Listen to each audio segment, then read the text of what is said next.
ኢትዮጵያዊ ጨዋነት ነው የምናወራው። እሺ ወደ ፖለቲካዊ ነክ ጉዳዮች እንሂድ። የፋኖን ወቅታዊ የማርከናል ዜናዎች እንዴት አያችሁ? ፋኖች እየመጡ ነው ወይስ ባሉበት ናቸው? ከፎረም ነው የምጀምረው። ሌላ የምታስይዙት አጀንዳ ከሌለ እንደዛ 8 ደቂቃ እናወራለን፣ እንጠያይቃለን። ለአድማጭ ተመልካቾቻችን ፍንትው ያለ መረጃ እንሰጣለን። አይተዋል? ከሰሞኑ ፋኖች ማረኩ የተባለውን ቅድም የጠቀስኳቸውን አይተሃል? ፎረም አይቻለሁ ቴዲ፣ ቴሌግራም ላይ አጀንዳዬን አይቻለሁ። ሌላውን ነገርም አይቻለሁ። እስኪ 8 ደቂቃ አለ። እስኪ ተሰማን አጠቃላይ ያነሷቸውን ነገሮች እንዴት ምን ትላለህ? እስኪ ሄድባቸው። እሺ ቴዲ አመሰግናለሁ። አንድ ያነሳው ነገር አለ። ጦርነቱ ሲጀመር በተገመተው ልክ ለመንግስት እየሄደለት አይደለም። እሱ ነው ፕሩቭ ፋክት ነው የሚመስለኝ። ብዙ የሚያጨቃጭቅም አይመስለኝም። ለምን በውዴት ደረጃ ጦርነቱ ማለቅ የነበረበት እንዳልኩ ያው መንግስት ባጭር ጊዜ ቢል እንኳን አትሊስት ሪዝነብል በሆነ ሰዓት መጨረስ ነበረበት እንደሚያቀለው። ግን ከመንግስት ባህሪ ካየህ እንኳንስ በአማራ ክልል የተጀመረውን ቀርቶ ኮንስቲቹዌንሲ ያለበት በብዛት የኔ ኮንስቲቹዌንሲ ነው የሚለው ኦሮሚያ ክልል ከ5 ዓመት በፊት ወለጋ አካባቢ ጉጂ አካባቢ ምናምን የተጀመረው ግጭትና ጦርነት እስካሁን የት እንዳለ የምታየው ነው የሚሆን። በተደጋጋሚ ጊዜ መንግስት የሚለው ነገር አለ ባይዘው ይሄድ አንድ የሚሉት ሰዎች ነው እንጂ የሚቀየሩ መንግስት የሚለው የማይቀየር አንድ ነገር አለ። መከላከያ ሰራዊታችን በየትኛውም ጊዜና ሰዓት ግዳጅ ለመፈጸም በጣም ሰልጥኖ ተዘጋጅቶ ተደራጅቶ ይገኛል ይላሉ ልቀን ማለት ነው። ሰሞኑንም ልክ አማራ ክልል የተከሰተው ነገር ሲከሰት እንደዛ ሲሉ ነበር። ከዛ አልፎ ተርፎ ሁሌ የሚሉት ደግሞ ነገር አለ። ጃልማሮን በቃ መተን አሳደነዋል ጉርጓድ ውስጥ ገብቷል ይላሉ፣ ዘመነን ይላሉ። የትግራይ ጦርነት ጊዜም አልቋል በቃ መልቀምን የቀረን ይላሉ። ግን እንዳልኩ በተደጋጋሚ ፕሩቭ የተደረገው ነገር ቢኖር መንግስት ጦርነት ሳይጀምር ጨረስኩ ይላል። አክቲቭ ጦርነት ሲጀመር የተጋጋለ ጦርነት ለምሳሌ በትግራይ ጦርነት ጊዜ ያሉላ ኦፕሬሽን ከመጀመሩ ሰኔ 11 ያሉላ ኦፕሬሽን ሊጀምር ሰኔ 9 መንግስት የመጨረሻ ምለውን ጁንታውን የመልቀም ስራ በአስቸኳይ ዛሬ ታውጇል ብሎ መግለጫ አውጥቶ ነው ከሁለት ቀን በኋላ ያየው ሁሉ ድብልቅልቅ የተፈጠረና በተደጋጋሚ እንደዚህ ነገር ይላልና የመንግስት ትራክ ሪከርዱ ብዙ ኤፊሺየንሲውን ወይ ውጤታማነቱን የሚያሳይ አይመስልኝም ኦብጀክቲቭሊ ማለት ነው። ይሄ መንግስትን ደገፍንም ተቃወምንም ማለት ነው። አንዱ ግን እኔ አማራ ክልል ያለው ጦርነት በሚመለከት ለዲስከሽን ይበቃል ብዬ የማስበው አንዱ ቫሪያብል ምን መሰለ ቴዲ፣ ከመከላከያ በዘለለ አማራ ክልል ያለውን ጦርነት እንደውም እኛ እንደምንሰማው እንዳልኩ ከተለያየ ቦታ ከምናውቀው ነገር ተነስተን ምናልባትም የአማራ ክልል ጦርነት የአማራ ክልል ሚሊሻና አድማ ብተና የሚባለው የክልሉ ፖሊስ ሰራዊት ባይሳተፍበት ኑሮ መከላከያ እንደውም አሁን ባለው ልክም ሃንድል ለማድረግ የሚቸገር የነበረ ይመስለኛል። የግል አሰስመንቴ ነው። ለምን መሬት ላይ ያለውን ውጊያ እንዴት እየተደረገ እንደሆነ ከማን ጋር እየተደረገ እንደሆነ ለፋኖችም አስቸጋሪ የሚሉት ውጊያ ከማን ጋር እያደረጉት ያለው እንደሆነ መቼና በየት ቦታ የሚያደርጉት እንደሆነው እንዳልኩ ሶሻል ሚዲያ ላይ ተዘዋውሮ ለሚያይ ሰው ምናልባትም እንዳልኩ የአማራ ክልል ተወላጅ ዘመድ ቤተሰብ ወገን ጓደኛ ያለው ሰው ከፋኖች ጋር በተለያየ ምክንያት ለመነጋገር እድል ያገኘው ሰው የሚገነዘበው ነገር የሚመስለኝ በጣም በመንግስት ውስጥ ትልቅ ኢፌክቲቭ የሆነው ኃይል የአማራ ክልል ሚሊሻ የሚባለው ነው የሚመስለኝ በ2 በ3 ምክንያት። አንደኛ የዛኔ የአማራ ክልል ጦርነት በተጀመረ ጊዜ በተፈጠረው የፖለቲካል ክፍተት ምክንያት ሚሊሻው የሚዋጋ የህልውና አይነት ነገር ትሬት የተሰማው ይመስለኛል በግል። ይሄ መንግስት ኮላፕስ ቢያደርግ እንዳልኩ መሬት ያለው ምን ያለው አብዛኛው የገበሬ ሰራዊትም ስለሆነ የምኖርበት ቀዬ ላይ ከዚህ በኋላ የመንግስት ቢኖር አድርሻዋለሁ ከሚለው እና ገጥሞኛል ከሚለው ከፋኖ ጋር ቅራኔ አንፃር ለመኖር እቸገራለሁ በሚል ስጋት ፊርስሊ የሚዋጋ እሱ ነው የሚል ነገር እሰማለሁ እኔ። ሁለተኛ ነገር ደግሞ አካባቢውን በደንብ የሚያውቅ መከላከያ ሰራዊቱ እንዳልኩ አንዱ ይሄ ልምድ የነበረው 27 ዓመት ለረጅም ጊዜ የተገነባውና ያለ ጦርነት በረጅም ጊዜ በመካከለኛና ከፍተኛ መኮንኖች የተደራጀው ሰራዊት በትግራይ ጦርነት ጊዜ ከሞላ ጎደል እንዳልኩ ከፍተኛ ጉዳት አስተናግዷል። በሁለቱም በኩል ጉዳቱ ያለ ቢሆንም ከዛ በኋላ አማራ ክልል የገባው ሰራዊት ሁሌ እንደምታየው መንግስት አንተም ዛሬ እንዳየው በተለያየ ጊዜ በ10 ሺዎች ያስመርቃል። ወዲያው አክቲቭሊ እንደተመረቁ የሚላኩ አዳዲስ ወታደሮችም ጭምር ናቸውና አማራ ክልል አብዛኛው ውጊያ የሚደረግ በሚሊሻ ነው የሚባልበት ምክንያት አትሊስት ሚሊሻው አክቲቭሊ ኢንጌጅ የማያደርግበት ውጊያን መከላከያው ሃንድል ለማድረግ ይቸገራል። ለምንድን ነው የሚቸገር እንዳልኩ አንደኛ አካባቢውን አያውቅም። መካከለኛ መኮንን የሚባለው በትግራይ ጦርነት ጊዜ ከፍተኛው ተጎድቷል፣ ብዙ ጉዳት ደርሶበታል። በተለይ እንዳልኩ 100 አለቃ ሻለቃ ምናምን የሚባለው ግንባሩን የሚመሩ ሰዎች። ከዛ አልፎ ተርፎ ደግሞ አሁን አማራ ክልል ኮምፕሌክስ የሆነ የፖለቲካል ዳይናሚክስ ስላለ ግማሾቹ መከላከያ ውስጥ ያሉ ሰዎችም ጭምር ፊርስሊ ጦርነቱን የመከላከያን ሬንጀር ቢለብሱም ለኮዙ በዛ ደረጃ ታማኙ ነው ህዝባቸው ላይ ለመተኮስ ፈቃደኛ የማይመስሉኝም እና ኢኩዌሽን ውስጥ ገብቶ ለዲስከሽን መብቃት አለበት። አሁን ለምሳሌ ፊልድ ማርሻሉ በቅኔ ለመግለጽ እንደሞከሩት እኔ በተረዳሁት የውጭ ታሪካዊ ጠላቶቻችን የውስጥ ባንዳዎችን በመጠቀም እያጠቁን ነው። ከዚህ ቀደም ፊት ለፊት ይዋጉን ነበር፣ አሁን ግን በእጅ አዙር እየወጉን ነው። ስለዚህ የምትዘጋጁት ለዚህ ለላኪዎቹም ለተላኪዎቹም ነው ይላሉና ምናልባትም ወሎ አካባቢ ላይ ተደረገ የተባለውን ኦፕሬሽን በዋነኛነት በግልጽ ለመናገር ያህል ምናልባት ግምት ይቀመጥ ከተባለ የኤርትራን መንግስት ወይ ግብፅን ለማለት ይመስለኛል። ከዚህ ውጭ ያለ አይመስለኝም። አይደለም ታሪካዊ ጠላቶቻችን ከተባለ ፋኖች አሁን አደረጉ የተባለው ይሄ ኦፕሬሽንም ይሁን አንዳንድ ይዘው የሚታዩት መሳሪያ አንዳንዱ እንደውም ጸረ ድሮን መሳሪያ ሁሉ እስከመያዝ ደርሰዋል፣ ሌዘር ሁሉ እስከመያዝ ደርሰዋል ይላሉ። ሌዘር አወቃችሁ? ይሄ በጣም አድቫንስድ የሆነ መሳሪያ ነው እና እነዚህን ሰፕላይ የሚያደርጓቸው ታሪካዊ ጠላቶቻችን ግብጾችና በኤርትራ በኩል ነው ይላሉ። ስለዚህ የእናንተ ድል የፋኖች ሳይሆን የሻዕቢያ መንግስት ነው ይባላል እና ምን ትላለህ ለዚህ? ቴዳ አንዱ ትንሽ ኢንተረስቲንግ የሚመስለኝ ነገር ልንገርህ። አንድ መንግስት የትጥቅ ትግል እያደረገ የሚዋጉት ኃይሎች ለጌሙ ፌርነት ብለው በአብራራው እንዲዋጉት ነው ወይ የሚጠብቅ? ማለት መንግስት ከዓለም ሁሉ ከቻለው መሳሪያ እየሰበሰበ የሚዋጉት ኃይሎች እንዳልኩ እኔ በዛ መጠን አድቫንስድ መሳሪያ ያላቸው ብዬ አላምንም። የግሌ ግምገማ ነው። ምን ያህል ከባድ ነው በአይን የታየ መሳሪያ አለ። ለምሳሌ የያዟቸው አንዳንድ በጣም አድቫንስድ የሆኑ መሳሪያዎች አሉ። እኔ አሁን ያ ጸረ ድሮኑን ምናምን ቴዲ ምናልባት እኔ እዚህ ላይ የምናገረው እንትን ነው ኦፒኒየን ነው ፋክቹዋል ነገር ነው ብዬ አላምንም። ግን አይተህ ከሆነ ሁለቱንም እኔ ፎቶ አይቻለሁ። አንደኛው ራሱ ልጁ ጸረ ድሮን የያዘበት ፎቶ ሌላ አይነት ክላሽ መሳሪያ የሆነ ስናይፐር የሚመስል ነገር ይዞም አይቻለሁና ከሁለት አንዱ ብቻ ኤአይ ነው ወይ እንዳልኩ ፎቶሾፕድ ምናምን ይመስለኛል። ስለዚህ አትሊስት እዚህ ይሄን ቤትም በሚመለከት ኦብጀክቲቭሊ ስለሚያስቸግር መናገር ሌላ ቦታ ኦፒኒየንን አንስቻለሁ። እዚህ ቤት ግን የሚመስለኝ በትክክል አስተማማኝ መረጃ ነው ብዬ እዚህ ቤት በድፍረት ለመናገር አልደፍርም። የሆነ ሆኖ እኔ ልል የፈለኩት ቴዲ ቢሆንም ግን መሳሪያ እንደሚሰጡ መጀመሪያ መንግስት ኤክስፔክት ሳያደርግ ነው ወይ ጦርነቱ የተጀመረ ነው? ቴዲቻ ጦርነቱ የዛሬ 2 ዓመት መንግስት ሲጀምር አይ የአማራ ክልል ፋኖች በጸሎት ይዋጉኛል እንደ ፈለገ እኔ ከቱርኪውን ከጀርመን ከራሺያ መሳሪያ እየለመንኩ ባጠፋቸው እነሱ ግን በአብራራው ይዋጉኛል ቆሞ ይጠብቁኛል የሚል እምነት እቅድ ይዞ ነው ወይ የጀመረው? ከሆነስ ፌር አሰስመንት ነው ወይ ቴዲ? የምትወጋው ኃይል የሚችለውን ያክል መሳሪያ ሊሰበስብ እንደሚችል ከማንኛውም ኃይል ኢኩዌሽን ውስጥ መግባት አልነበረበትም ወይ? ይሄ ማለት የፕላኒንግ እና የአሰስመንት ችግር ነበር ማለት ነው። አይ መጀመሪያ የገመትነው ነገር ተቀይሮብናል የሚሉ ቢሆን አትሊስት ችግሩን አክኖሌጅ እንዳደረጉ ግምት ተወስዳለህ ቴዲ።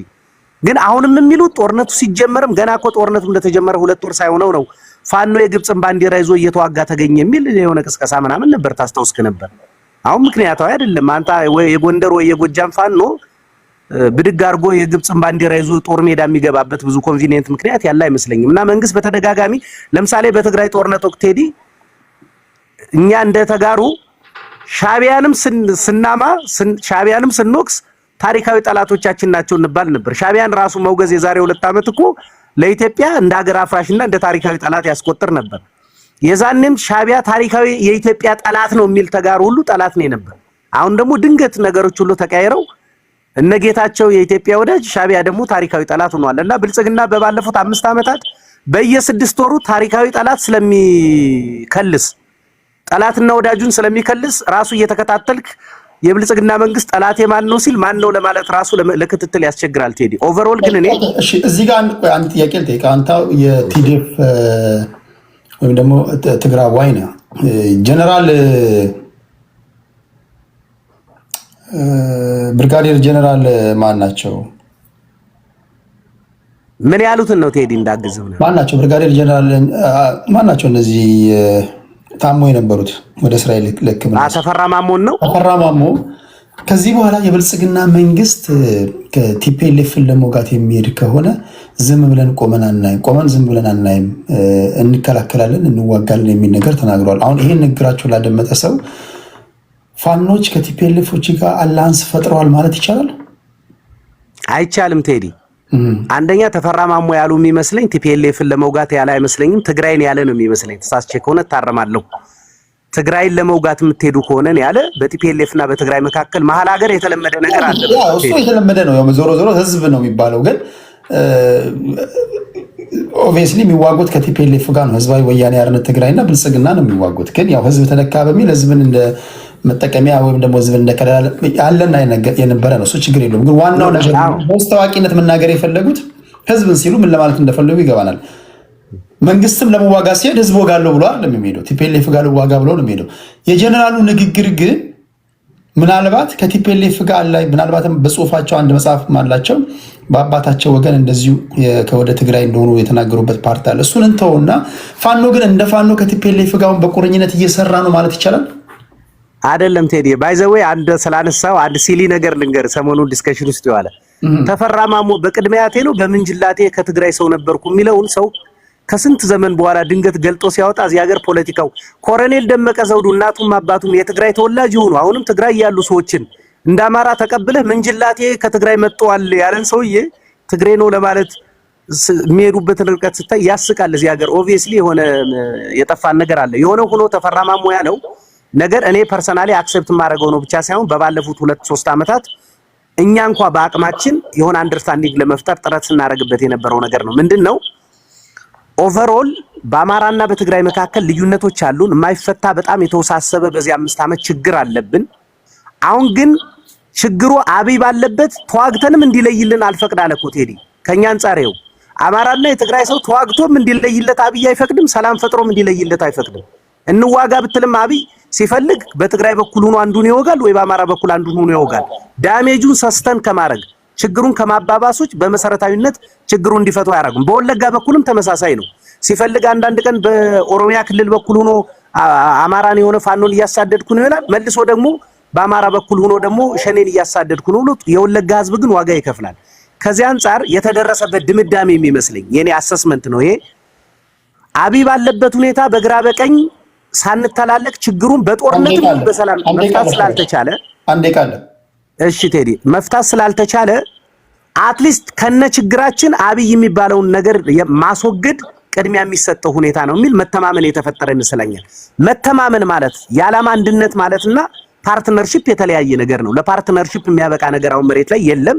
ይሄ ግን ነገ ከነገ ወዲያ አይፈጠርም ማለት አይደለም። አብይ አሁን በያዘው ትራጀክተሪ ከቀጠለ ሁሉም ሰው ስጋት አለበት። እኔ ፐርሰናሊ አሁን ትግራይ ነው ያለው ቴዲ፣ ለልጆቼ ለሚስቴ ምናምን ፐርሰናሊ በጣም እፈራለሁ ስለ እውነት። እኔ ከተጋሩ ልጆች ጋር ሁሌ ስለምንወያይ ነው። ሌላ ጦርነት ከመጣ ምን ሊያስከትል እንደሚችል ስለማውቅ እሱን የሚያስቀር ከሆነ አማራ ክልልም አክቲቭ ጦርነት ነው ያለ። ትግራይ እጃችንን አጣጥፈን 3 ዓመትም ለምነን ጦርነት የማይቀርልን ከሆነ ከዚህ በኋላ ተነጣጥለን ለምን እንዋጋለን ነው። ትግራይን ሲጨርስ አማራን፣ አማራን ሲጨርስ ኦሮሚያን፣ ኦሮሚያን ሲጨርስ አማራ ከሚመጣ ዋይኖት በጋራ የምንዋጋበት እድል ካለ ኤክስፕሎር ይደረግ የሚል ግን መተማመን ነገር አለ ልልህ ነው የምፈልግ ቴዲ። ግን አክቲቭ ስምምነት ግን የለም። ኦኬ ዞሮ ሲመጡ የምናነሳቸው ነገሮች ይኖራል። አሁን አንድ ግልጽ ያልሆነ ነገሮች አሉ። ዞሮ ይመጣል ወደ ሚኒሊክ ፋኖ ነው የሚሄደው። ቲፒኤልኤፍ ወደ ጦርነት ከገባም ወደ ጦርነት የሚገባው ልብ ብላችሁ አድምጡኝ፣ በተደጋጋሚ ከሚሰጡት መግለጫና ከሚናገሩት ንግግር ከፕሪቶሪያው ስምምነት አንደኛ ፕሪቶሪያው ስምምነት ተግባራዊ ያልሆነም ነው የሚሉት። በፕሪቶሪያው ስምምነት ውስጥ የተካተቱ ነጥቦችን ታውቃላችሁ። ሁለተኛ የተወሰዱብን በወራሪ ነው የሚሉት። የተወሰዱብን ግዛቶቻችን አልተመለሱም ነው የሚሉት። ወልቃይት፣ ጸገዴ እሱን ማለታቸው ነው። ይሄንን እንደ ዋና ኮዝ አድርገው ወደ ጦርነት ውስጥ የሚገቡ ከሆነ የሚዋጉት ከማጋ ነው። የተወሰዱብን የተነጠቁብን ግዛቶቻችን በወራሪ ኃይሎች ተወስዶብናል ይላሉ። ይህን ግዛት ይሄ ለማስለቀቅ የሚዋጉት እንግዲህ ንግግር ግልጽ ነው አይደል? ሲሆን ከዚህ ንግግር በመነሳት ፋኖች ኦኬ ግዛቶቻቸው በእነሱ ስር ስላለ ከፋኖ ጋር መታኮስ ነው ሲገባቸው ከፌዴራል መንግስት ጋር ይታኮሱ ነው ይላሉ። ኦኬ አላህን ፈጠራችሁ ከተባለ ህዝቡ ማወቅ ያለበት ነገር በምን ተስማማችሁ የሚለውን ነገር በሚቀጥለው ዞሮ ሲመጣ እናወራለን።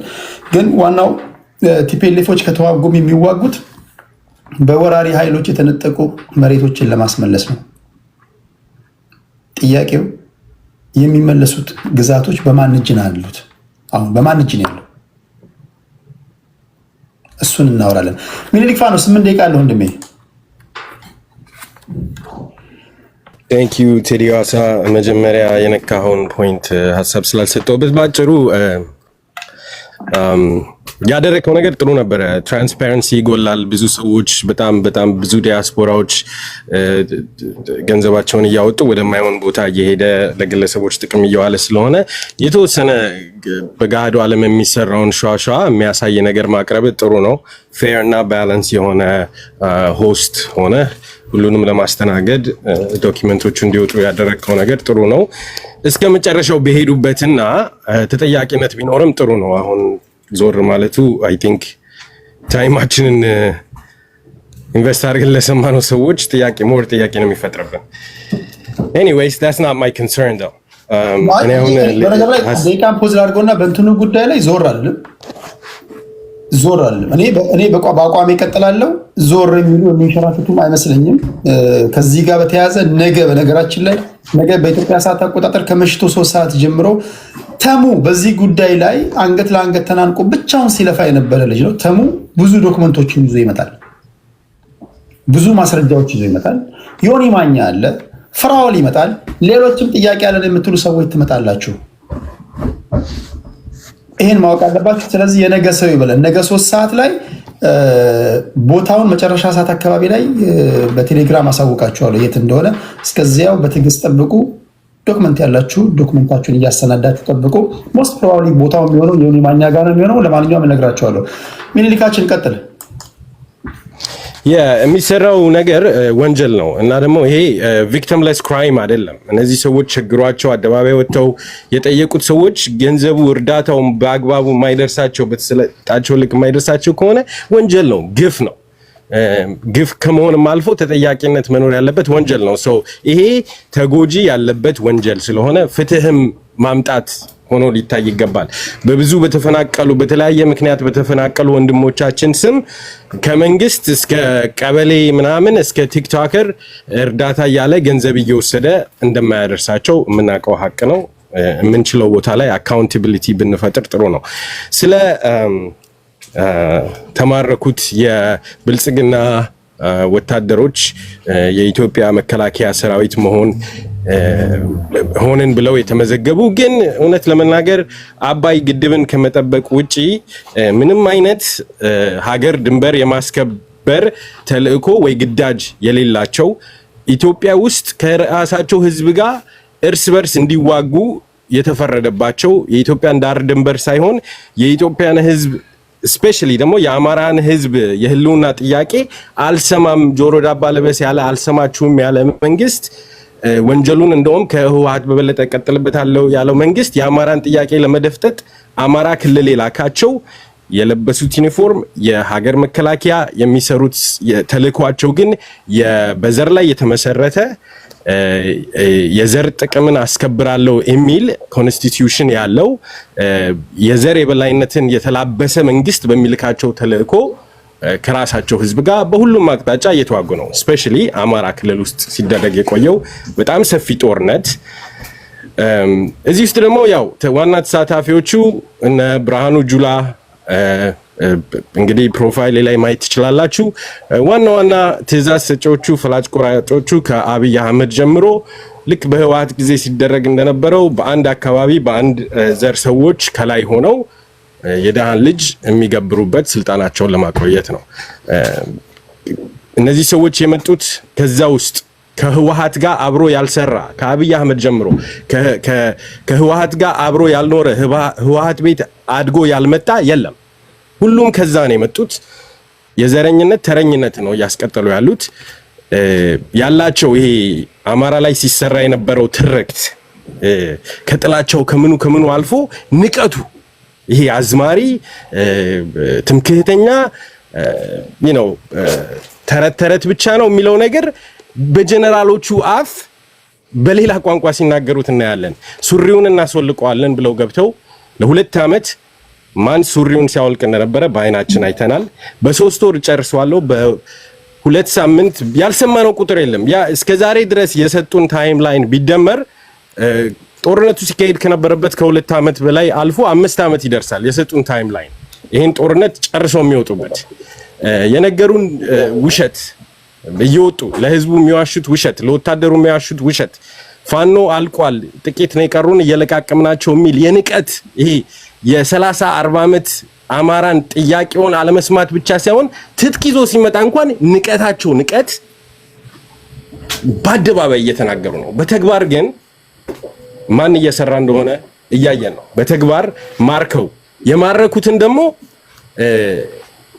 እንዴት ሰላም እያሉ እየተቀበሉ ጥያቄ እየጠየቋቸው እንደነበር አይታችኋል። በጣም ዓለም አቀፍ ህጎችን በማይሰብር መልኩ ምርኮኞችን የመንከባከብ ምርኮኞችን የመያዝ ምርኮኞችን ኢንተርቪው በማድረግ በጣም የሰለጠነ የፋኖ ጦር መሆኑን እያስመሰከረ ነው በተግባር። በአንጻሩ ደግሞ አንድ ፋኖ ያዝን ብለው አብይ የላካቸው ሶኮል መከላከያ ሰራዊቶች አደባባይ ላይ ገለውት ሬሳውን በመኪና ጎትተው እንዳይነሳ ይሄ ፋኖ ነው የሚል አሰቃቂ ጭካኔ ሲፈጽሙ ነው ያየነው። ሁለት ነገሮች መገንዘብ አለብን። ከላይ ያሉት በጥቅም በሚሊየንስ በግፍ በዘረኝነት የሰከሩ ናቸው። መሬት ያሉት ወታደሮች ግን እየሰለቹ ነው። ኢትዮጵያን ዳር ድንበር ጠብቃለሁ መከላከያ ሰራዊት ነኝ ብሎ የተመዘገበ ወጣት የሆነ ክልል ውስጥ ገብተህ ፋኖ የሚመስሎችን ሰዎችን የሚመስሉ ይታጠቁም አይታጠቁም ፋኖ ነው ብለህ ከጠረጠርክ እርምጃ ውሰድ የሚል የጭካኔ ትዕዛዝ ግዳጅ እየተሰጣቸው ሲወርዱ ልባቸው ውስጥ የመዋጋት ወኔ የለም፣ ሞራል የለም።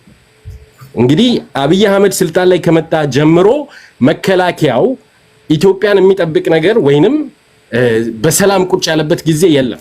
ከመጣ ጀምሮ የደሃን ልጅ ሲማግደው ነው የቆየው።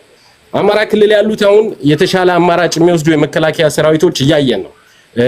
አማራ ተወላጅ ሆኖ መከላከያ ውስጥ ያሉ ይሄ ልዩ ኃይል ሚሊሻ ውስጥ ያሉ ወጣቶች በስነ ስርዓት ይሄ መንግስት ለስልጣኑ ብቻ መስዋዕት እያደረጋቸው እንደሆነ እየተረዱ ነው። የአማራ ህዝብ ጥያቄም ፍትሃዊ ጥያቄ እንደሆነ እየተረዱ ነው። ስለ አማራ ባይመሯቸው የተሳለላቸው ስዕልና ተማርከው የፋኖ ወታደሮች እንዴት ትሪት እንደሚያደርጓቸው ሲያዩ ተለቀው እንኳን ከእንደገና ግዳጅ ቢገቡ ለፋኖ መረጃ ከመስጠት ወደ ኋላ አይሉ። የአማራ ህዝብን ጥያቄ በፍትሃዊነቱ እየተረዱት ነው። ሞራላቸው ደቋል። ሪል ኤነሚ የለም ከፊት ለፊታቸው። ሰሞኑን በተደረገው ውጊያ በከፍተኛ ደረጃ ተማርከው መሳሪያቸው ተማርኮ አሁን እንደምታዩት ደሴ አካባቢም ከፍተኛ ውጥረት አለ። ፋኖ ደሴን ይይዛል። እነሱም ደሴን የሚያዝ እድላቸው ሰፊ ነው። ኦፕሬሽናል ይጠቅመናል ብለው ካሰቡ መያዛቸው የማይቀር ነው። ግን ከሻቢያ ጋር ዋጋቸዋለሁ ብሎ ያሰለጠናቸው ወደ አፋር ክልል የሚሄዱ ወታደሮችን ቀኝ ኋላ አዙሮ አሁን ወደ ደሴ ዙሪያ እየላከ ነው። የለም ያለውን ፋኖ ማለት ነው። እንግዲህ ይሄ መንግስት የተቀመጠበትን ወንበር አንድ ጥያቄ ልጠይቅህ። አንዳንዶች የፋኖ ዋና ዓላማ ክልሉን በሙሉ ከብልጽግና አጽድቶ ክልሉን ማስተዳደር ነው መቆጣጠር ነው ይላሉ። አንዳንዶች 4 ኪሎ ገብቶ ኢትዮጵያን ማስተዳደር ነው ይላሉ። እና አንተ በገባህና በደረስክበት ፋኖች አሁን እየገሰገሱ ያሉት ወዴት ነው? ኢትዮጵያን ለማስተዳደር ነው ወይስ ክልሉን ለመቆጣጠር ነው? እኔ ፋኖች ምን እያደረጉ እንደሆነ አይ ቲንክ ብዙዎቻችን የምንረዳ ሰዎች እንረዳለን። ትልልቅ ከተማዎች አማራ ክልል ውስጥ በከፍተኛ መስዋዕትነት አሁን መቆጣጠር ይችላሉ። ግን እነሱ በተደጋጋሚ እንደነገሩን ያ በሲቪሊያኑ ላይ የሚያመጣው ካዡዋሊቲ ያለምንም ርህራሄ የሚጨፈጨፈው በድሮን በጀቶች በሄሊኮፕተሮች በጣም ብዙ ንጹሃን ስለሚሆን በሚያስፈልጋቸው መጠን ይገባሉ፣ በሚያስፈልጋቸው መጠን ይወጣሉ። አት ሳም ፖይንት ግን ከተማዎችንና አካባቢዎችን ሙሉ በሙሉ የሚቆጣጠሩበት ጊዜ ይመጣል። አሁን አብዛኛውን ገጠር የሚቆጣጠረው ፋኖ ነው።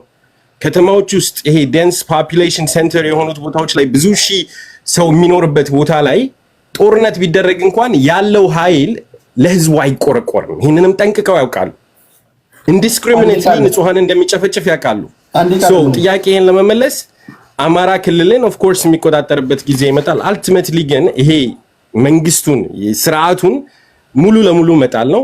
በዛ ላይ ደግሞ ያው እንደምናየው ጥሩ ድሎች እየተሰሩ ነው። ቅድም ለጠየቀው ጀነራሉ የተናገሩት የትግራይ ህዝብ ብለው ነው። ከህወሓት ጋር ምንም ግንኙነት የሚያሳይ የለም። በአማራ ክልል አልፎ በሚመጣ ማንኛውም መሳሪያ ህዝብ ላይ ለጦርነት የሚውል መሳሪያን ማርኮ መታጠቃቸው ጥሩ አይደለም። እለፍ በዚህ ጋር ሄድና የትግራይን ህዝብ ውጋ ብለው የሚያሳልፉበትም ሴናሪዮ ውስጥ አይደለም ያለ ነው። ሲመለስስ አልፏቸው ወደ ኦሮሚያ እኮ አይደለም አማራን ለመጨፍጨፍ ዝግጁ ነው at any time so የጠላት አይነት ንግግር ነው። ኦኬ thank you። አንዳንዶቻችሁ በቪዲዮ የታዩት በፎቶ የታዩት ፎቶሾፕ ናቸው ኤአይ ናቸው ትላላችሁ። አረጋይስ እንደው አዶን ነው ምኑ ነው ኤአይ ከሆነ በማስረጃ አሳዩና ፌክ ነው ይሄ አርቲፊሻል ኢንተለጀንስ ነው ወይም ደግሞ ይሄ ምንድነው ሂውማን ጀነሬትድ ነው ምናምን ብላችሁ እናንተ ፌክ ነው ፌክ አይደለም የሚለውን አሳዩን። ፌክ ነው ፌክ አይደለም የሚለውን እየተራመዱ የሚሄዱ ሰዎች እየታዩ ኤአይ ነው ትላለህ እንዴ? ኤአይ ፈረደበት ፕሊዝ። ኤአይ እዚህ ቲክቶክ ላይ ዝም ብሎ ለተራ ውይይቶች የምትጠቀሙት ነው። ይሄ ዝም ብሎ የእንትና ሊክ አደረገ የእንትና ሸቀጥ ወጣ የእንትና እንትን ለሚባለው ነገር እየተራመዱ ሲሄዱ ለሚያወሩ ድምፅ ላላቸው ምናምን እያወሩ ላሉ ለምታዩቸው ወታደሮች እንዴ አረብ። እሺ ለማንኛውም ፋኖች እየማረኩ ነው እየገሰገሱ ነው ወይስ ባሉበት ናቸው? መከራከር አለባችሁ፣ ማውራት አለባችሁ። ያየነው ነገር አለ፣ በዜና የሰማነው ነገር አለ። ይሄ ነገር ውሸት ነው ውሸት አይደለም የሚለውን እንግዲህ ማስረዳት መብታችሁ የተጠበቀ ነው ለማለት ያለው። ታፕታፕ እያደረጋችሁ ታፕታፕ አድርጎ ከምን ሊቀጥለው ወደ ቄሮ እንሄዳለን። ቄሮአችን እንዴት ነው? ሰላም ቴዲ እንዴት ነህ? አለሁልህ አለን። ኦኬ መቀጠል እችላለሁ?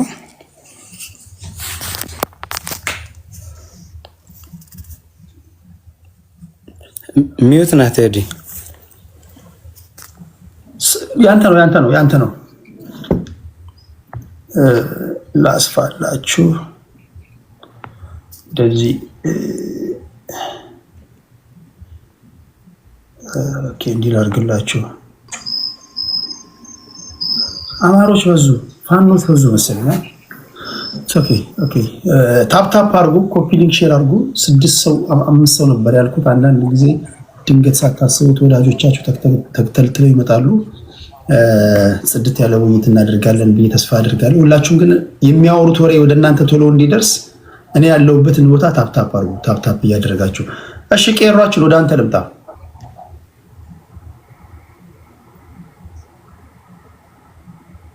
ይሰማል? ኦኬ ቴንክ ዩ። ይሰማል። ኦኬ መጀመሪያ ያነሳው ያው በአጭር ጊዜ ይቋጫል ተብሎ የተጀመረው ጦርነት ወዴት እየሄደ ነው የሚል ነገር ነው የተነሳው። በአማራ ክልል እና በተለያዩ የሀገሪቱ ክፍሎች እየተካሄደ ያለውን ጦርነት በሚመለከት ነውና የመንግስት አቋም ምን ይመስላል? መከላከያ ሰራዊታችን ምን ይመስላል?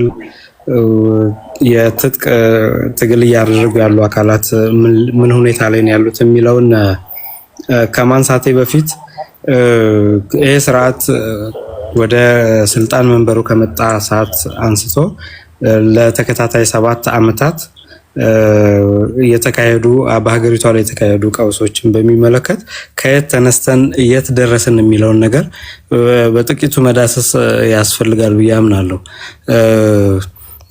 ዛሬ ላይ በዚህ ደረጃ የደረስነው ከትላንት ከትንሹ ተነስተን ነው። ትላንትና ጥቂት ሰዎች በፖለቲካ መድረክ በፖለቲካ ውይይት መፍታት የሚችሉት ነገር የፖለቲካ ምህዳሩ በመጥበቡ ምክንያት የትጥቅ ትግሉ እንዲቀጣጠል ምክንያት ሆኗል። ከዛም ባለፈ የሆነ ወለጋ አካባቢ ላይ የኦሮሞ ነጻነት ሰራዊት ብቻ ነበር ሲንቀሳቀስ የነበረው። ምናልባትም ሰዎች የሚያስታውሱ ከሆነ ምናልባት እንደዚህ የማስታወስ ችግር ብዙ ይነበብብናል። ዛሬ ላይ ያለውን ነገር ብቻ ስናይ ትላንት ከየት እንደመጣን ማስታወስ ተገቢ ስለሆነ ነው። ይህንን መንግስት በአብዛኛው ከኦሮሞ ህዝብ ጋር አያይዘው የሚያነሱ ሰዎች የዚህ መንግስት በትር የዚህ መንግስት ዱላ መጀመሪያ ያረፈው የኦሮሞ ህዝብ ላይ እንደሆነና ይህንን መንግስት በመጀመሪያ አደባባይ ወጥቶ የተቃወመው የኦሮሞ ህዝብ እንደሆነ ሳይረዱ ቀርተው ሳይሆን ይህንን መንግስት ከኦሮሞ ህዝብ ጋር አላከው የዚህን መንግስት ጥፋትና ወንጀል ወደ ህዝብ ለማዛመት የሚሞክሩ አይነት ሰዎች ስላሉ ነው። ይሄ መስተካከል አለበት ብዬ አምናለሁ። ከዛ ውጪ ወለጋ አካባቢ ላይ የተነሳው ጦር ጥቂት የሚባሉ ይሄ መንግስት አንዴ ቆይ የኦነግ ደጋፊ ነው። እስኪ ለአድማጭ ተመልካች ግልጽ አድርግልኝ። አሁን ይሄ መንግስት የኦሮሞ ህዝብ ላይ ዱላ አሳርፏል። ዱላውን መጀመሪያ ማሳረፍ የጀመረው የኦሮሞ ህዝብ ላይ ነው ካልክ የኦሮሞ ህዝብ 1 ሚሊዮን ወይ 100,000 አይደለም ከ40 ሚሊዮን በላይ ነው። ይሄ ሁሉ እንግዲህ ህዝብ ላይ ከሆነ ዱላ ያረፈው ህዝቡ ለምን ዝም አለ? መቼ ዝም አለ? አልሰማ ከሆነ አላውቅም እንጂ ዝም አለ። በነገራችን ላይ እኔ እንደውም ከሆነ ማጭድና የተለያዩ ነገሮችን ይዞ እንደውም በጽግና ወደ ስልጣን በመጣበት አጋጣሚ ከመጀመሪያዎቹ 2 ዓመታት ጫካ ሁሉ እስከ መውረድ ደርሷል። አሁንም በየቦታዎች ይሰበሰባሉ። አሁንም ሰላማችንን ያናጋን ይሄ ኃይል ነው። ቢቻል በእርቅ ነው ይላሉ። ካልተቻለ ግን በዚህ ሁኔታ አንቀጥልም፣ እንደሌሎቹ ወደ ሰላማዊ ድርድር ነው ይላሉ። የኦሮሞ በርካታ የኦሮሞ ህዝብ በሚሊዮን የሚቆጠሩና አንተ ደግሞ የምትለው ይሄ መንግስት የኦሮሞን ህዝብ እየጨፈጨፈ ነው የምትለው እንደምትለው ህዝቡ ከተጨፈጨፈ ሲጀመር ኦኬ፣ ህዝቡ ከተጨፈጨፈ ፖለቲካ ለመስራት እንደዛ ማለት ነው ተጠበቀ ነው። ታዲያ ለምን ዝም አለ? ይሄ የሚጨፈጨፈ ትላንትና ከትላንት ወዲያ በውድም ቢሆን በግድ እናስከብራለን የሚለውን የአባይ ፀሐይ ንግግር ሰምቶ የተነሳ ህዝብ እንደ ህዝብ የተጨፈጨፈ ከሆነ እንደምትለው ለምን ዝም አለ? ኦኬ፣ ያው ከየት ተነስተን የት ደረሰን የሚለውን ነገር መጀመሪያ በረሴ ለማንሳት የወደድኩት ይሄንኑ ነገር ብሪፍ ለማድረግ ነው። ይሄን ነገር ለማጥራት ነው። ወለጋ አካባቢ ላይ ይሄ ስርዓት ከመጣ ሰዓት ጀምሮ ጥቂት የሚባሉ ቁጥር ያላቸው የትጥቅ ትግል ላይ የተሰማሩ ኃይሎች ወለጋ አካባቢ ላይ ሰፍረዋል። ምዕራብ ወለጋ አካባቢ ላይ ያንን ያደረጉ የነበሩ ሰዎች ኤርትራ የነበሩ ከኤርትራ ጋር ከዚህ መንግስት ጋር አሁን ከመጣው መንግስት ጋር በነበራቸው የስምምነት መፋለስ ምክንያትና ባለመስማማት ተስማምቶ ይገባል። መሀል ከተማ በሰላማዊ ትግል ለመታገል ይገባል። እነዚህኞቹ ደግሞ ከኛ ጋር አልተስማማንም ብለው ነው የሚያስቡትና ያ ነገር እስኪመለስልን ድረስ በትጥቅ ትግሉ እንቀጥላለን ብለው ነው የገቡት። ለምን በሰላማዊ መንገድ መነጋገርና የፖለቲካን ጥያቄ በፖለቲካ መድረክ የመፍታት ልምዱና ፍላጎቱ ስላልነበረ የትጥቅ ትግል አማራጭ ሆኖ መቀጠል ችሏል። ከዛ ባለፈ ወለጋ አካባቢ ላይ ለረጅም ጊዜ መብራት ጠፍቶ ውሃ ጠፍቶ ኔትወርክ ጠፍቶ በአየርም በምድርም ሲደበደብ እንደነበረ የውጭ ሚዲያዎች ጭምር ሲዘግቡት የነበረ ነገር ነው። ህዝቡ ለምን ዝም አለ የምትለኝ ከሆነ ኔትወርክ ጠፍቶበት በኮሮና ጊዜ የምታስታውሱ ከሆነ የአፍ መሸፈኛ ማስክና ሳኒታይዘር ምናምኖች እንኳን እንዳይገቡ የተደረገበት ሁኔታ ነበር። እንደ ህዝብ ነው የአካባቢ ታፍነው የነበረው ማለት ነው። ዞሮ ዞሮ የአካባቢ ይሄ ስርዓት ወደ መንግስት ወንበር ከመጣበት ሰዓት አንስቶ ለተከታታይ 7 ዓመታት በጦርነት ውስጥ ኔትወርክ ጠፍቶበት ስትል ቆይ ተጨፈጨፈ ያልከው ህዝብ መጨፍጨፉን አልሰማም ማለት ነው? አንተ ነህ የማትሰማው ኢንተርኔት ስለሌለ። ፖይንቴ ምንድነው? የውጭ ሚዲያዎች ዘግበውታል። አሁን ጥያቄ እንትን አንተ በፈለግከው መንገድ የመመለስ መብት የተጠበቀ ነው። ከተጨፈጨፍክ እኮ ኔትወርክ ባታቆራረጠኝና ሀሳቤን ብትሰማው ሚዲያ ላይ ያለ መረጃ ስለሆነ ጤሮካ እንዴ ለአንተ ብቻ አይደለም እኮ የፋኖ ደጋፊዎችን ስጠይቃቸው ነበር አንዴ ቀደም አሁን ህዝቡ የተጨፈጨፈ ነው ካልከኝ፣ አሁን ደግሞ ህዝቡ ከተጨፈጨፈ ለምን አልተነሳም ስለ ኔትወርኩ አቆራረጡበት ካልከኝ፣ እንደ ህዝብ ከተጨፈጨፍክ ኔትወርክ አያስፈልግም። እና አመክንዮ ያቀረብከው አመክንዮ ሎጂክ ትክክል ስላልመሰለኝና እንድታጠራው ነው። ኔትወርክ የተዘጋበት የስልክ መስመር የተዘጋበት ምናምን እዛ አካባቢ የሚፈጸሙ ወንጀሎች ይፋ እንዳይወጡ እንጂ የዛ አካባቢ ሰው ኢንተርኔት እንዳይጠቀም አይደለም። ኦር ፌስቡኩን የቲክቶኩን ሊዘጋበት ከዛ አንጻር አይደለም ኔትወርክ የጠፋው። እዛ አካባቢ ላይ በአየርም በምድርም እዛ ህዝብ ላይ እየወረደ ያለውን መከራ የዓለም ህዝብ እንዳይታዘብ እዚህ ጋር ቁጭ ብለን ልክ እንዳንተ አይነት ሰዎች ኢንፎርሜሽኑ እንዳይኖራቸው ለማድረግ ታስቦ የተሰራ እንጂ የኔትወርክ መቆራረጥ ችግር ገጥሞት ወይ ኃይል አቅርቦት ችግር ገጥሞት አይደለም። ከዛ አንጻር እንዳትወስደው። አብዛኛው ሰው በነገራችን ላይ የትግራይ ጦርነት ከጀመረ በኋላ የቲዲኤፍ ኃይል ቆላተንቤን ገብቶ ከቆላተንቤን ወደ መቀሌ በተመለሰ ሰዓት ጌታቸው ረዳ ከሪዮት ሚዲያ ላይ ከቴዎድሮስ ጋር ኢንተርቪው አድርጎ ነበረ። የዛኔ የተናገረው ነገር ትዝ ይለኛል። ወደኋላ መለስ ብዬ ሳስበው የሚቆጨኝ ነገር አለ። ወለጋ ላይ እንደዛ አይነት ጭፍጨፋ ያ ሁሉ አይነት መከራ ሲወርድ እና በጨረፍታ ስንሰማ የተጋነነ ያህል አድርገን እንወስደው ነበረ። እዛ አካባቢ ላይ የተደረገውን ነገር በስርዓቱ ተቃውመን እዛ ጋር የተደረገው ነገር ትክክል እንዳልሆነ ተናግረን ቢሆን ኖሮ እኛ ላይ የደረሰውን መከራ ቢያንስ መቀነስ ይቻል ነበር የሚል ነገር ነው ያነሳው ማለት ነው ጌታቸው ረዳ።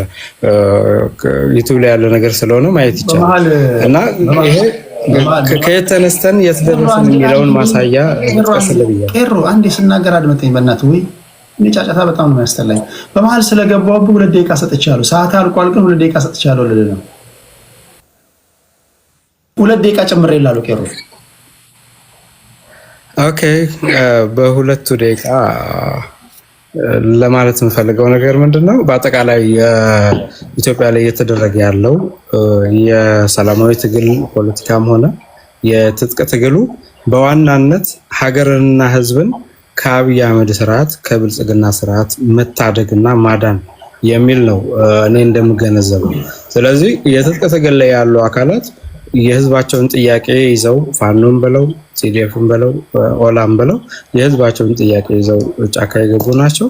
የፖለቲካ ጥያቄያቸውን በፖለቲካ መድረክ ሊመለስላቸው ባለመቻሉ በሰላማዊ መንገድ የሚታገሉ አካላት ከአማራም ከኦሮሚያም ከትግራይም እየታገሉ ያሉ አካላት ዛሬ የተገደሉ አሉ፣ እስር ቤት እየማቀቁ ያሉ አሉ። የህዝብ ጥያቄ ብቻ ይዘው የፖለቲካ አመለካከታቸውን ብቻ ይዘው ፊት ለፊት ስለወጡ ማለት ነው። ስለዚህ እነዚህ ሰዎች በሰላማዊ ትግል ከተማ ላይ ሆነው የሚታገሉ አካላት በዚህ ደረጃ በደልና ወንጀል እየተፈጸመባቸው ከሆነ እኛ ወደ መሀል ከተማ ገብተን የምናገኘው ምላሽ አይኖርም እና የትጥቅ ትግል መፍትሄ ነው ብለው እየታገሉ ያሉ አካላት አሉ። ስለዚህ እነዚህ ሰዎች እያደረጉ ያሉት እንቅስቃሴ ምናልባትም ሀገርን በጦርነት ውስጥ በዘለቀን ቁጥር ሀገርና ሕዝብን እየጎዳ ያለ መሆኑ ግልጽ ቢሆንም ይሄንን ነገር ያለ ጦርነት ለሳምንት ያለ ግርግር ያለ ከቀውስ ወደ ቀውስ ያለ መሻገር እድሜውን ማራዘም የማይችል ስርዓት ሀገሪቷን እያስተዳደረ ባለበት ሁኔታ እነዚህን ሰዎች እንደ ተጠያቂ የምናነሳበት ነገር አይኖርምና ያለን ሰዓት አጭር ስለሆነ በሚቀጥለው መለስበታል።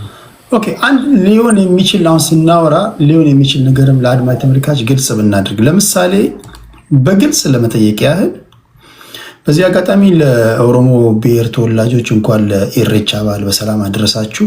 ምናልባት የሚቀጥለው ሳምንት ስንገናኝ ኢሬቻን አስመልክቶ እንኳን አደረሳችሁ የሚል ወይም ደግሞ ሌላ አንድ የፕሮግራም ላዘጋጅ ይችላል ወይም ልንገናኝ እንችላለን። ከወዲሁ ግን እንኳን አደረሳችሁ።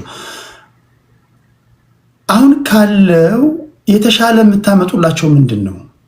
ለምሳሌ እናንተም ኦኬ አሁን የኦሮሚያ ብሔራዊ ክልላዊ መንግስትን ለመቆጣጠር ከሆነ እናንተ መንግስት እኮ ስትሆኑ ወንጀለኛን ታስራላችሁ፣ ወንጀለኛን ትጠይቃላችሁ፣ የሚገደለውን ትገላለ። አሁን ጥያቄ የሆነባችሁ ነገር ኦኬ በተደጋጋሚ ያወራንበት ነው። እሱን አሁን ደግሜ አላነሳም። አሁን ካለው የኦሮሚያ ብሔራዊ ክልላዊ መንግስት አስተዳደር ስልጣን ላይ ስትወጡ በምን የተሻለ ስርዓት ትዘረጋላችሁ? ለምሳሌ ግብርናውን እንዴት ነው የምታዘምነው? ለምሳሌ ግብርናው ከሆነ በሰብአዊ መብት ረገድ እንዴት ነው? እንዴት ያለ ሰብአዊ መብት አያያዝ ነው የሚኖርህ? አሁን ተገድያለሁ እንዲሆኛለሁ ከማለት በዘለለ ይሄ ለፋኖችም ተመሳሳይ ጥያቄ ነው። ምንድን ነው የምታደርጉት? እኔ ይህንን ነገር በዚህ እንቀይራለን እንዲህ እናደርጋለን ስትሉ ብዙ ሰው አይሰማም። አንድ ሰውም ሲገደል ሁለት ሰውም ሲገደል መታሰር ትክክል ነው እያልኩኝ አይደለም። ኦኬ ዜጎች ሰብአዊ መብታቸው እንዲጠበቅ ምንድን ነው የምታደርጉት? እሱን ለማውራት ያህል ነው። ቴንክ ዩ። ከቄሮ ቀጥሎ ወደ ዋንጋሪ እንሄዳለን።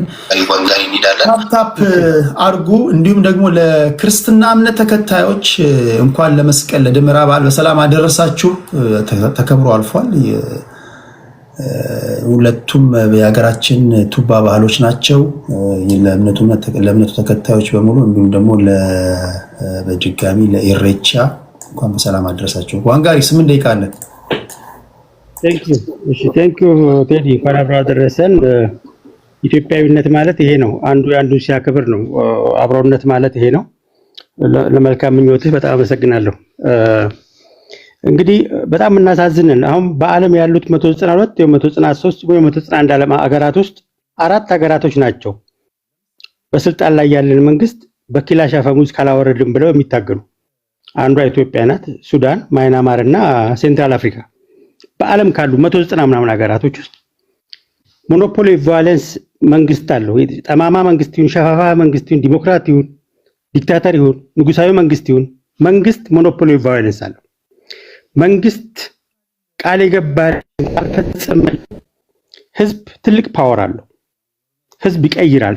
ወደዛ ስርዓት ማዘመን ያባት ነው። ነገር ግን ትራይባሊስት ስትሆን ራስ የፈጠርከውን የፈጠራ ታሪክ ድርሰት ታምነና ድመት ሆነ ራስህን እንዳንበሳ ታያለህ። በቃ የህዝብ ተወካይ ትሆናለህ። ሰልፍ አፖይንትድ እና ካንተ ውጭ ወደ ውጭ ነው። ለህዝብህ የምታመጣው የሰለጠነ የፖለቲካ አሰራር የለም። አሁን አንተ ቅድም የጠየቀው ምን አይነት ግብርና ታመጣለህ፣ ምን አይነት ጤና ታመጣለህ፣ በሴኩሪቲ ምን ታመጣለህ? ይሄ ቅንጦት ነው። እሱ ጋር ከባድ የቤት ስራ ነው። የለም የሚመቸው ማልቀስ ነው፣ ማስጮህ ነው፣ ማገዳደል ነው። በጣም እንግዲህ በ21ኛው ክፍለ ዘመን ከ4 ሀገራቶች መንግስትን በክላሽ እናወርዳለን ብለው የሚታገሉ ዘመኑን ያልዋጀ ትግል የሚያደርጉ በክላሽ ትግል የሚደረግበት ዘመን አልፏል። አሁን የዓለም ስሪቱ ይሄን አይፈቅድልህም። የዓለም ዋናው ለስልጣን በዚህም በዛም ብዬ ህዝብ አስነስቼ አስለቅሼ ወንበሯን ይዛለሁ የሚለው መርህ ስለገዛን ራሳችንን እያጠፋን ነው። ለዚህ በጣም ወደው የዶስቶቭስኪ አባባል አለ። your worst sin is that you have destroyed and betrayed yourself for nothing ይላል። ጠቃሚ ላልሆነ ነገር ወንድሙን እየገደለ ፋኖ ሚሊሻውን እየገደለ ወንድሙ እኮ ነው የሚለው። አድማ ብትናውን እንታለ ኦላን የኦሮሚያ ፖሊስ ኃይልን እየገደለ ወንድም ገለህ ለህዝቤ ነው የምታገለው ትላለህ። በጣም ሰልፍ ኮንትራዲክተሪ የሆነ የትግል ስልት ነው የምንሄደው። ዞረም ቀረም ግን ስልጣን ለመያዝ ነው። አሁን ይሄንን በስልጣን አሳቦ ታግሎ ከምዕራባውያኖችም በለው ከሌሎች ከኢትዮጵያን ስቴቢሊቲ ከማይፈልጉ አገራቶች ጋር አብረህ መንግስት ጥለህ አንተም መንግስት ስትሆን አንተ ላይ ደግሞ ነገ ጧት የሚነሳው ተቃውሞ ተመሳሳይ ነው። ክላሽ ነው የሚያነሳው። ያኮረፈ ሁላ ክላሽ የሚያነሳበት ጦረኝነት መንፈስ የተታጥቀን ነው ኢትዮጵያን እየገደልናት ያለ ነው። የጦረኝነት መንፈስ። ጦረኝነት ለውጭ ጠላት ተገቢ ነው። ጦረኝነት ለወንድም ግን አይጠቅምም፣ ገዳይ ነው፣ አጥፊ ነው። መታጠቅ ያለብን እንዴት ነው? ኢትዮጵያን የ21ኛው ክፍለ ዘመን ተራማጅ በህብረት ቆመን እንደ ኢትዮጵያ አይደለም እንደ አፍሪካን በህብረት ቆመን ግሎባላይዜሽንን መቋቋም አንችልም። ነገር ግን ኤሊቱ በተለይ ትራይባሊስቱ ለስልጣን ሞንገር የሚታገለው ህዝቡን እያስለቀሰ መሄድ የሚፈልገው በአንድ ማህበረሰብ ወክላለሁ ብለህ አንተ አትስማማም፣ ግን ጽምዶ ብለህ ድንበር ተሻገረ ከሌላ ሀገር ጋር ጽምዶ ፈጻለሁ ትላለህ። ሰልፍ ኮንትራዲክተሪ ትሆናለህ። ለአማራ ህዝብ ታገላለሁ ብለህ ወጥተህ የአማራ ህዝብን ማህበራዊ እረፍት ተነሳለሁ ብሎ ህገ መንግስት ቀርጾ አፈር ድቤ ሲያበላህ የነበረው ጋር ሆነ አማራ መልሼ ነፃ አወጣለሁ ትላለህ። እንዲህ አይነት ትግል ነው የገጠመን። ለማን እንደምትታገል በማን ስም እየማልክ ማንን አፈር እንደምታስበላ ማንን እንደምታስገድል ተመልከት። አሁን ቅድም እንዲያው ዓላማ ባይኖረንም አብይን ብቻ እናስወግድ which means የማይሞቱበት አገር እንሄዳለን ተብሎ የማይቀበሩበት አገር እንድረስ እያለን ያለው መንግስትን በስርዓት ባለው መልኩ ልቀይር በኃላፊነት ባለው መልኩ አማራጭን በለቀረብ ስትለው አይቻልም። የኢህአዴግ መንግስት እኮ በክላሽ አለመጣል ነው ያስወገድ ነው። ለምን ቅርብ እኮ ነው፣ የዛሬ 7 ዓመት እኮ ነው። ምንድነው አሁን የብልጽግናው መንግስት ሲሆን ደግሞ ክላሽ ተወልውሎ የተገባበት ሪዝም ምንድነው? ለምንድነው ማንነቃው? ለምንድነው እድሜ ልካችንን በጦርነት የምንሄደው? ባህል ዋንጋሪ አንድ ጥያቄ ላንሳለን። አሁን ለምሳሌ እነዚህ ታጣቂ ቡድኖች እንደምታውቃቸው ኦነግም፣ ኦሮሞ ነጻነት ግንባርም፣ ፋኖም ብዙ ጊዜ ሲናገሩ የምናደምጠው በሰላማዊ መንገድ ለመታገል ምህዳሩ ስለጠበበብን ወይም ደግሞ በሰላማዊ መንገድ ለመታገል አዲስ አበባ ውስጥ ቢሮ የከፈቱ የፖለቲካ ፓርቲዎች ግማሹ ሲገደሉ ስላየን፣ ግማሹ ፓርቲዎቻቸው ሲፈርሱ ስላየን፣ ግማሹ ፖለቲከኞቻቸው አመራሮቻቸው ሲታሰሩ ስላየን ፈጽሞ በሰላማዊ መንገድ ለመታገል ማንችልበት ደረጃ ላይ ስለደረስን በራሱ በመንግስት ግፊት ነው ሳንወድ በግድ ነፍጥ ያነሳ ነው ይላሉ። አሁን እነዚህም ታጣቂ ኃይሎች ኑና በሰላማዊ መንገድ ታገሉ ከማለት በፊት በሰላማዊ መንገድ ለመታገል የሚያስችል ምህዳር አለ ወይ ብትባል ምን ትላለህ? አለ በሰላማዊ መንገድ ለመታገል የሚያስችል? በጣም ፋንዳሜንታል ጥያቄ ነው ያነሳው ቴዲ። ከሰባት ዓመት በፊት በሰላማዊ ትግል ለመታገል ሜዳው ሰፊ ስለነበረ ነው ክላሽ ያላነሳው። ከ7 ዓመት በፊት እንትን ላይ ኮዳ ተንጠልጥሎ ስትገረፍ አልነበረም? ስትባረር አልነበረም? ክላሽ ያስቀመጥከው ያኔ ሰላማዊ ትግሉ ስለሰፋ ነው አይደለም? አየህ ትግሉ አሁን ይሄን ኦረንት የሚያደርገው በትግል ምክንያት መንግስትን ዲስታቢላይዝ የማድረግ ሲስተሙ ኢንቪዚብል ሃንዶችም አሉ ከጀርባ እኛን ዲስታቢላይዝ በማድረግ የሚጠቀሙ ኃይሎች አሉ። እኛም መሀል ደግሞ ፓወር መጨበጥ የምንችለው በመሳሪያ ነው ተብሎ ስለሚታመን ነው። በተለይ የብልጽግናው መንግስት ከመጣ በኋላ ሪሊ እኮ አረፋ ነው ተብሏል እኮ። ምን ይሄ እኮ የሚደበቅ ነገር እኮ አይደለም። እሱን ህወሓት ብቻ ተወገደ እንጂ እኮ ይሄ አረፋ ነው እኮ ተብሏል እኮ። ለምን እንዋሻለን? ትላንት ሲባል የነበረው ሞኖፖሊ ኦፍ ቫዮለንስ ሳታከብር መንግስት ስለሆነ መሳሪያ ወልወለ አንስተህ አንተ ነገ ጧት መንግስት ስትሆን አንተ ላይ ያኮረፈ ኃይሉ ለመሳሪያ ባነሳ ቁጥር እድሜ ልክ ትገዳደላለህ እንዴ?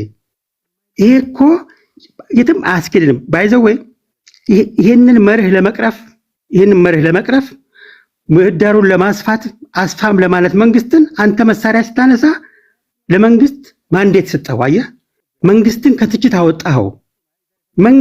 ህዝብ ሆነ በሰላማዊ መንገድ ታግለህ አምፀህ መታገል እየቻልክ መሳሪያ ስታነሳ መንግስትን መግቢያ ቁልፍ ሰጠው። ይሄ የፖለቲካ ባህላችንን ሲያበላሽ የቆየ የትግል ስልት ነው። የዳኮታውን ብሂል እንጠቀም። ዳኮታውያኖች እንደዚህ አይነት ነገር የማይጠቅም መንገድ ደጋግሞ በመፈጸም ውጤት ማያመጣ ከሆነ ዘዴድ ሆርስ ቲዮሪ የሚባል አላቸው። የሙት ፈረሱን ቀይረው ኢሚዲየትሊ ፈረሱን ቀይረው መንገዱን ቀይረው። እንዴት ነው 70-100 ዓመት ሙሉ ክላሽ እየወለወልን እየተገዳደለ ለስልጣን ብለን ፖለቲካ ስርዓቱን በጥብጠን በየጊዜው ታሪክ እየፈበረቅን ለኔ የቆመልኝ ወገን የምትለው አንተ ላይ ሲያምጽ የነበረ ህገ መንግስት ኢንስቲቱሽናላይዝ አድርጎ አማራን እረፍት ነሳለሁ ብሎ ያነሳን ኃይል ጋር አማራን ነፃ አወጣለሁ እያልክ ኦሮሞን እንደ ኦሮሞ እንዳይደራጅ ሲበትን የነበረን ኃይል ኮዳ ያጠለጠለ ሲያኮላሽ ሲገል የነበረ ኃይል ኦሮሞን ነፃ ለማውጣት ከሱ ጋር ተሰልፈ ኦሮሞን ነፃ አወጣለሁ የምትል ከሆነ ቆመ ነው መፈተሽ ያለብህ። ይሄ ባህል ለወሬ ያክል መንግስትን ለማማት ያክል ቢሆንም ስርዓት ለመገንባት ስልጣን ያለው አለ። ስልጣኑ በመሳሪያው ተጠቅሞ ህዝብ እንዳይበጠብጥ ትከላከላለህ። አንድ ላይ ትቆማለህ። በስርዓት ትታገላለህ። አማራጭ ሆነ ትቀርባለህ እንጂ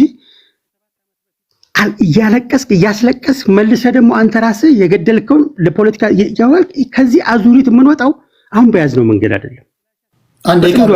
አንዴ ቃል የምንወጣው እንደ ዳኮታውያን ዘዴድ ሆርስ ቲዮሪ ተጠቅመን ፈረሱን መቀየር አለብን። የትግል ስልቱን መቀየር አለብን።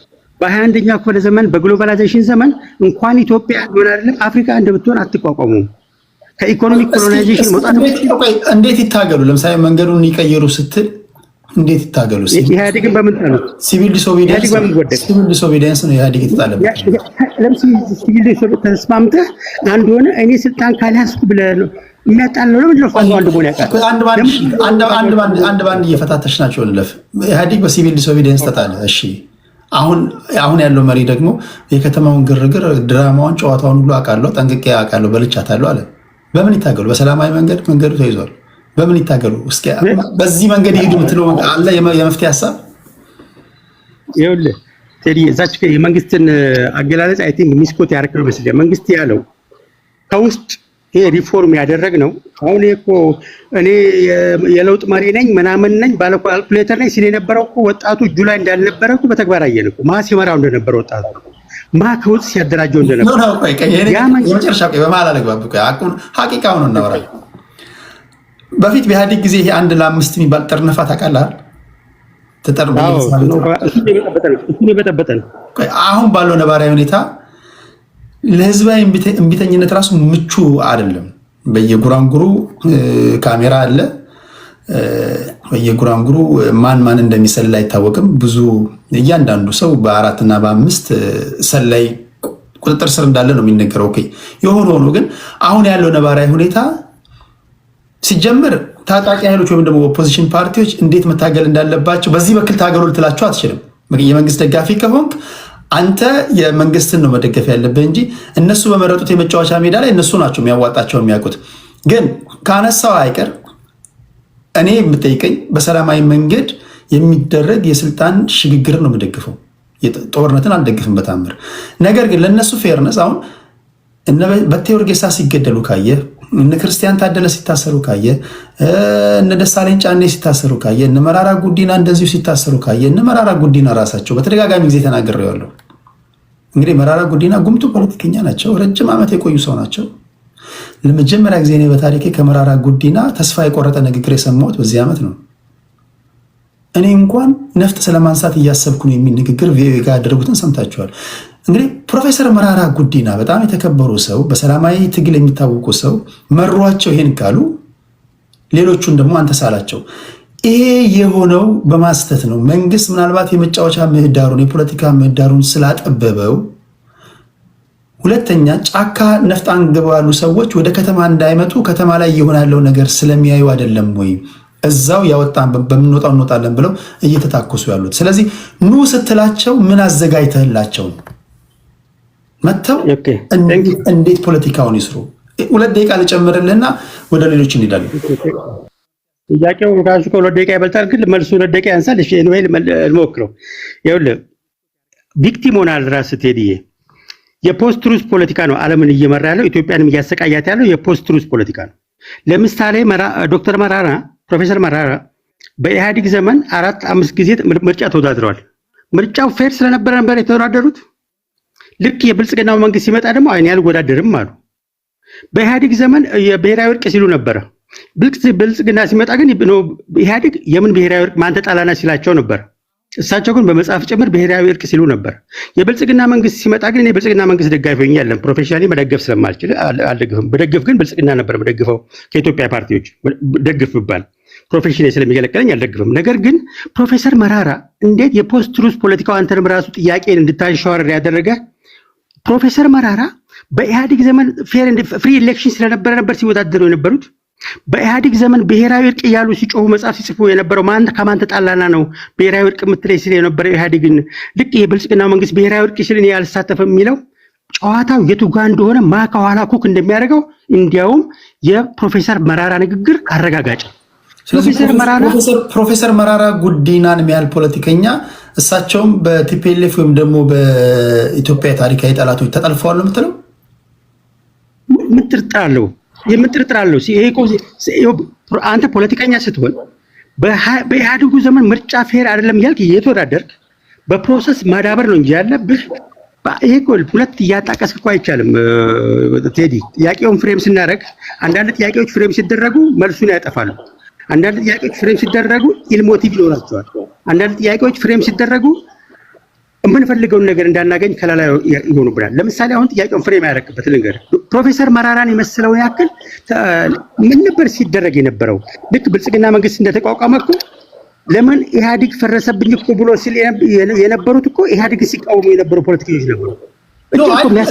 ያነሳው ሀሳብ እርስ በርሱ ስለሚጣረስ ነው። አሁን እስከማውቀው መንግስት ራሱ አክብሯቸው ፕሮፌሰር መራራ ጉዲና የኢትዮጵያ ሬዲዮና ቴሌቪዥን ቦርድ ሰብሳቢ እስከማድረግ ሁሉ ደርሷል። እሳቸው የተለያዩ ቦታዎች ላይ አስቀምጧቸዋል። ስለዚህ እኚህ ሰው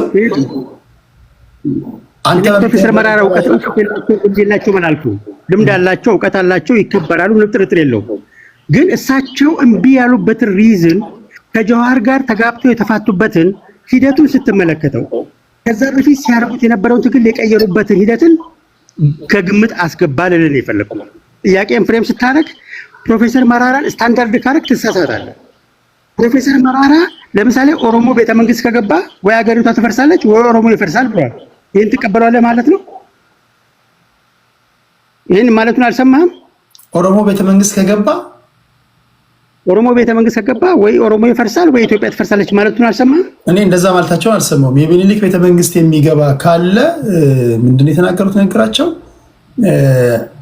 አንተ ባልከው መንገድ አይደለም የሚሰማሁት፣ በተሳሳተ እኔ በተለያየ መንገድ እንደዛ አይደለም ያሉት እሳቸው። የሚኒሊክ ቤተመንግስት ያዳመጣችሁ አርሙኝ። እዚህ ያዳመጣችሁ ፕሮፌሰር መራራ አንተም ልትሆን ትችላለህ፣ ግን እኔ የሰማሁት በተለየ መንገድ መስሎኝ ነው። እሺ ያሉት ሚኒሊክ ቤተመንግስት የገቡ ኦሮሞዎች ኦሮሞን ይበላሉ ወይ እርስ በርስ ይበላላሉ፣ እንደዛ ነው የሚሰማሁት። ኦኬ እሺ ቴንክ ዩ እንጂ ኦሮሞ ትፈርሳለች ይሄ አባባል ነው ዛቴ ይኸውልህ ልንገርህ። እኔ አሁን ፕሮፌሰር መራራ ላዋርዳቸው በእውቀታቸውን ላዋርዳቸው አቅሜም አይደለም እሳቸው ጋር ለማውራት የሰሩት ስራ ግን ዲሞክራቲክ ኢንስቲትዩሽን ለመገንባት የሚያስችል አልነበረም። እንደ አዲስ አፍርሰን እንድንጀምር ነው ያደረጉት። አየህ፣ ለዚህ ነው ከጀርባ ኢንቪዚብል ሃንድ አለ። ይህንን ሳናጠራ እርስ በርስ እንደተካሰስን ዶስቶቭስኪ እንዳሉት ራሳችን ላይ የተኮስን መልሰን የቆሰልን ሀገር እየጎዳን ፖለቲካውን እያሳመመን እያስጨረስን ከመሄድ መቆጠብ አለብን። መንግስት ይሄን ስል መንግስት ለምኗል አስታግሏል፣ ግን በለጠ መታገል አለበት ብዬ አምናለሁ። ቴንክ ዩ ዋንጋሪ። ምናልባት ዘግየት ብላችሁ ለመጣችሁ ሰዎች የመወያያ አጀንዳችን ፊልድ ማርሻል ብርሃኑ ጁላ የተናገሩት ንግግር አለ። እሱን እያስደመጥኳቸው ነበረ። 2 ደቂቃ ከሰጣችሁ እናስደምጣችሁ። እንዲህ ብለዋል።